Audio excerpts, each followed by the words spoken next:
नमस्कार मित्रांनो, स्वागत आहे तुमचं आपल्या यूट्यूब चॅनलवर. जर तुम्ही बचत गटाचे सदस्य असाल आणि तुम्हाला मिनी ट्रॅक्टर किंवा ट्रॅक्टरच्या अवजारावर सबसिडी घ्यायची असेल तर ही माहिती तुमच्यासाठी अत्यंत महत्त्वाची आहे.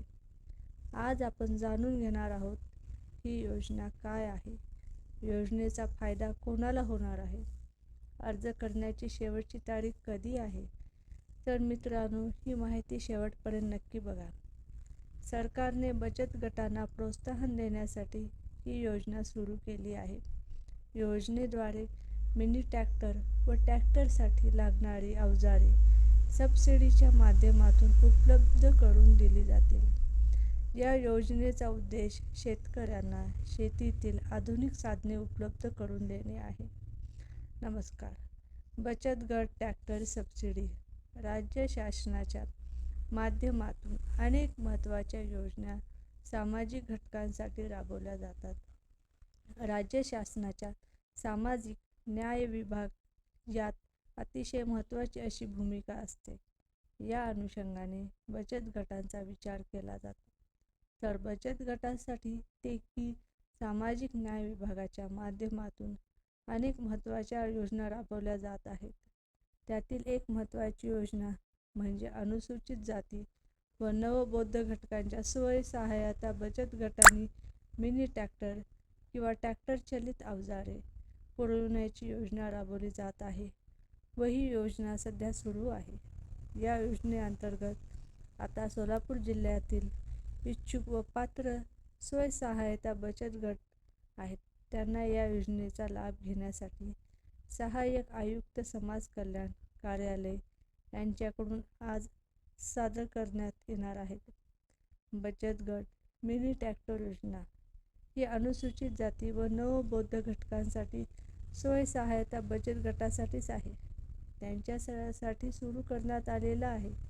या योजनेचा लाभ जर बचत गटांना घ्यायचा असेल त्याकरता बचत गटातील जास्त अनुसूचित जाती नवबौद्ध घटकातील सदस्य असतील हे महाराष्ट्र राज्याचे रहिवासी असणे आवश्यक आहे.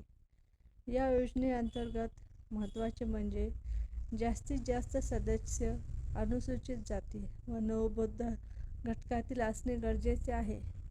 या योजनेअंतर्गत बचत गटांना मिनी ट्रॅक्टर आणि त्यांची उपसाधने यांच्या खरेदीची जास्तीत जास्त मर्यादा ही 3.5 लाख रुपयापर्यंत ठेवण्यात आलेली आहे. ट्रॅक्टर योजनेसाठी काही पात्रता आहे.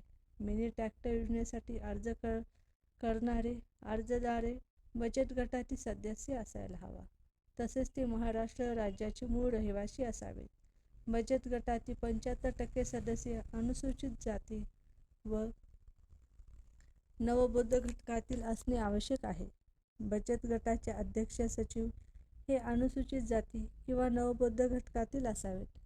मिळणारे अनुदान आणि खर्च मर्यादा मिनी ट्रॅक्टर व उपसाधनांच्या खरेदीसाठी कमाल मर्यादा 3.5 लाख रुपये इतकी आहे.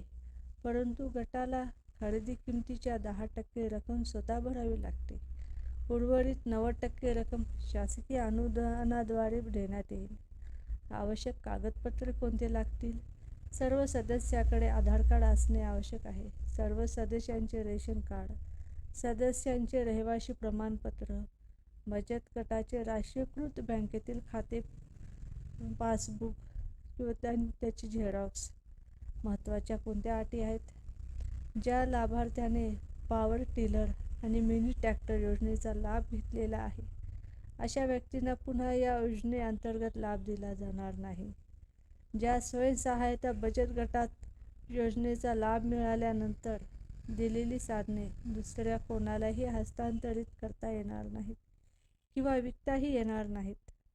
अर्ज करण्यासाठीची अंतिम तारीख ही सामाजिक न्याय विभागाच्या वतीने सुरू करण्यात आलेल्या बचत गट मिनी ट्रॅक्टर योजनेसाठी लाभ घेण्यासाठी आवश्यक त्या कागदपत्रे दाखल करणे गरजेचे आहे. समाज कल्याण विभागाची ही योजना ग्रामीण भागातील शेतकऱ्यांसाठी आणि बचत गटासाठी मोठा आधार आहे. या योजनेसाठी 31 डिसेंबर 2024 ही शेवटची तारीख देण्यात आलेली आहे. अर्ज करण्यासाठीची प्रक्रिया कोणती आहे पाहू चला. इच्छुक व पात्र बचत गटांनी सहाय्यक आयुक्त समाज कल्याण कार्यालय सोलापूर येथे अर्ज सादर करण्यात यावेत. अर्जासोबत आवश्यक कागदपत्रे जमा करावीत. जर अर्ज संख्या उद्दिष्टापेक्षा जास्त असेल तर लाभार्थ्याची निवड ही लॉटरी पद्धतीने करण्यात येईल. मित्रांनो, तुम्हाला योजनेबद्दल अधिक माहिती हवी असल्यास अधिकृत वेबसाईट किंवा तुमच्या जिल्हा कृषी कार्यालयात चौकशी करा. तुम्ही फसवणुकीच्या गोष्टींना बळी पडू नका. तर मित्रांनो, ही होती बचत गटासाठीच्या सबसिडी योजनेची संपूर्ण माहिती. ही माहिती उपयुक्त वाटली तर लाईक करा, शेअर आणि करायला विसरू नका. आणि हो, अशाच महत्त्वाच्या माहितीसाठी आपल्या चॅनलला सबस्क्राईब करा.